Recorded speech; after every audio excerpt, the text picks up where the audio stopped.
Hello again. Welcome to the Toeic test preparation course. This is the unit which deals with gerunds and infinitives. So, to understand this topic better, there are two things you need to learn. First of all, I'm going to write here. So we have Toeic prep course. And the topic today is infinitives and gerunds. This topic is fixed. That means you are going to have to learn all the forms and the structure and all the verbs that take infinitive or the ones that take a gerund. It is very important for you to differentiate them and to understand them. They are going to be in your exam, and this is how. Here we have infinitives, and the first thing we can talk about an infinitive is this. We use the infinitive to express purpose. For example, David phoned to talk about our plans for next week. Or, I am here to help you. To help is the infinitive. And now that we have an idea, there are some rules that we're going to follow. And those are these. These are the rules. So, first of all, we use the infinitive after certain verbs. Which verbs? Take note. Agree, appear, decide, expect, hope, plan, promise, refuse, etc.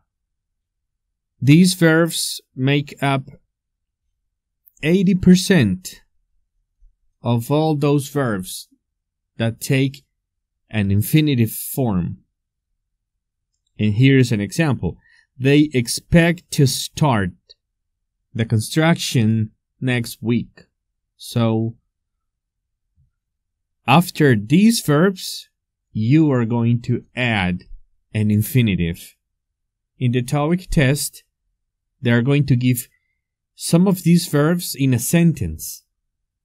So all you have to do is understand that from the 4 answer choices, the one that takes the infinitive is the right answer.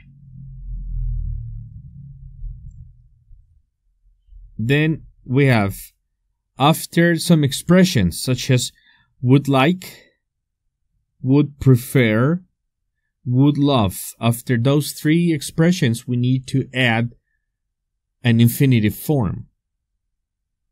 Here is an example. I would prefer to go. Not I would prefer going. That would be the gerund, not of use in this part.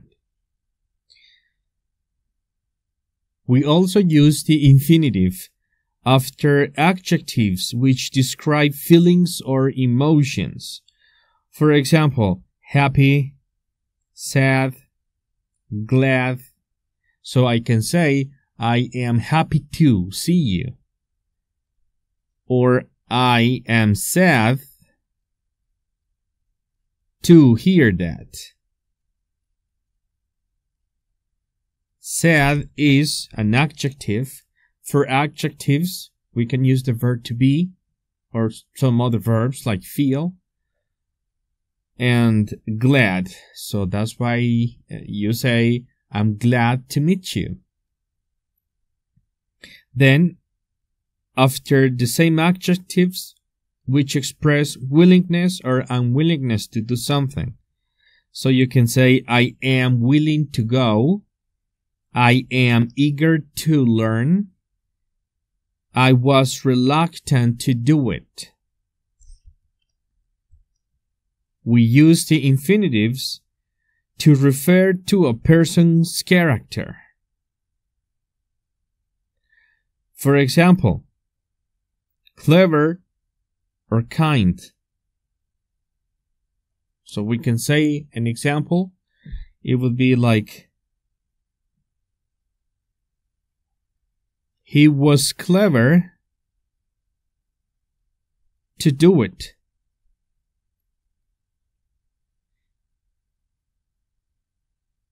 Clever plus an infinitive.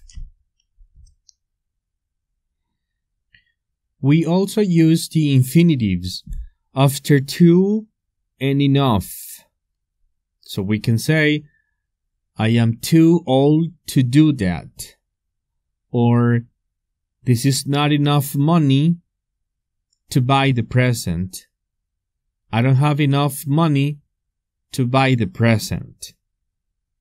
It isn't cold enough to go skiing.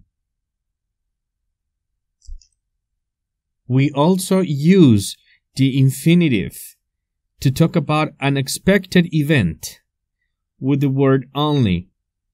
For example, I finally reached the port only to find had left without me. This is interesting.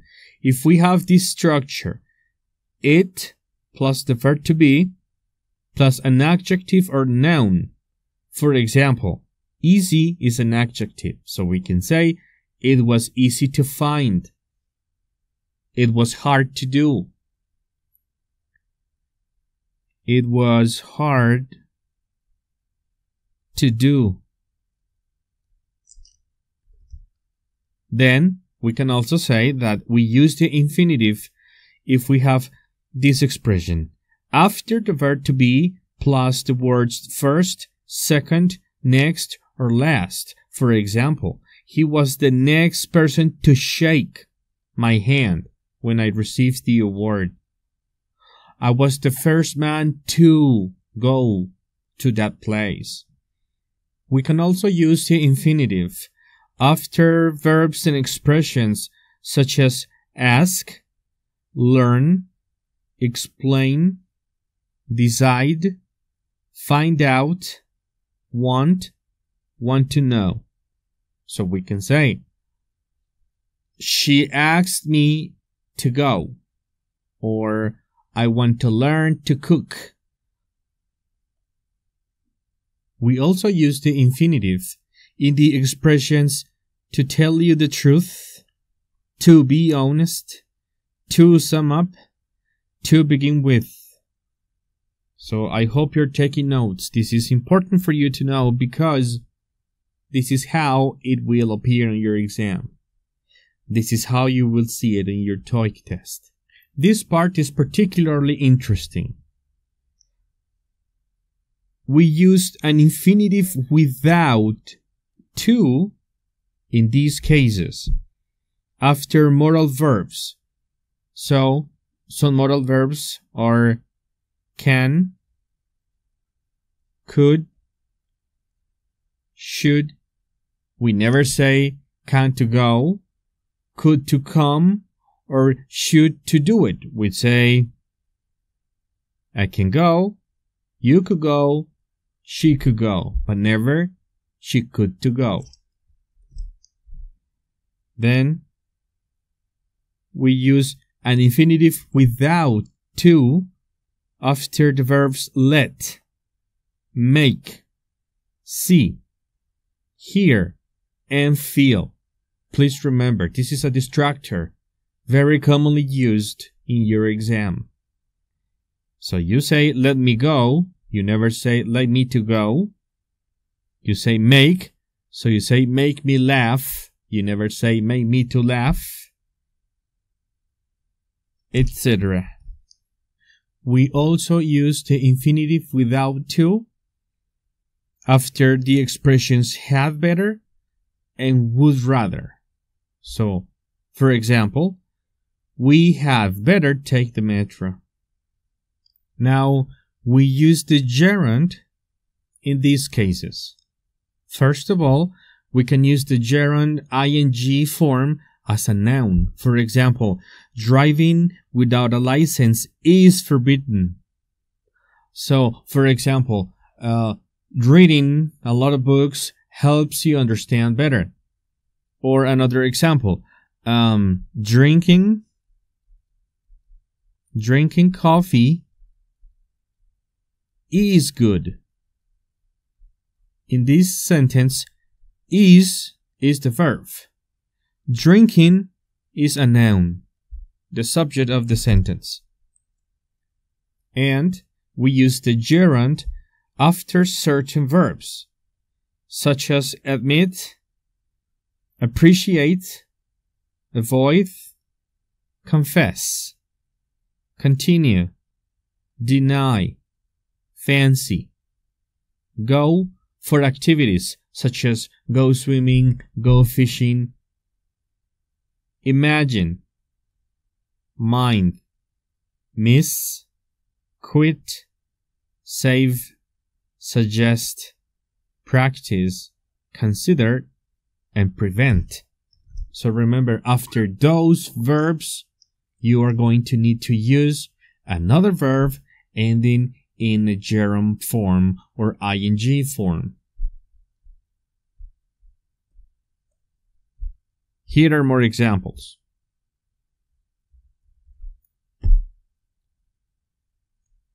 After the verbs love, like, enjoy, prefer, dislike, and hate, to express general preference. I love dancing, I like painting, I enjoy reading, etc.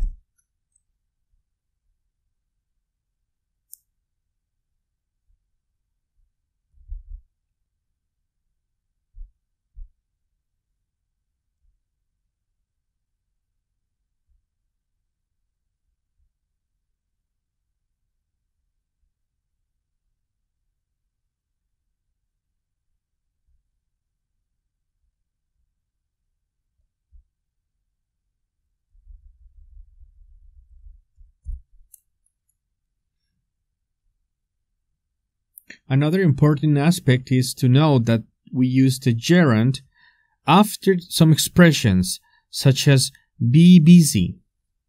It's not use. It is not good. It is or it is not worth. What's the use of? Can't help. There's no point in. Can't stand. Have difficulty. And have trouble. With these expressions, we have to use a gerund ing form. For example, there is no point in trying to convince him. And these expressions are fixed.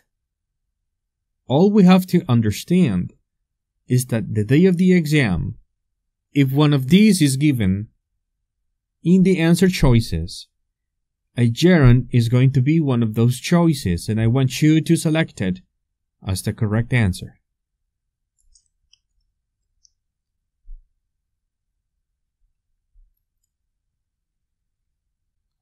We also use the gerund after the verbs spend, waste, or lose when we are talking about time or money. So, I spent time reading, I wasted my time trying, I lost my money gambling, for example.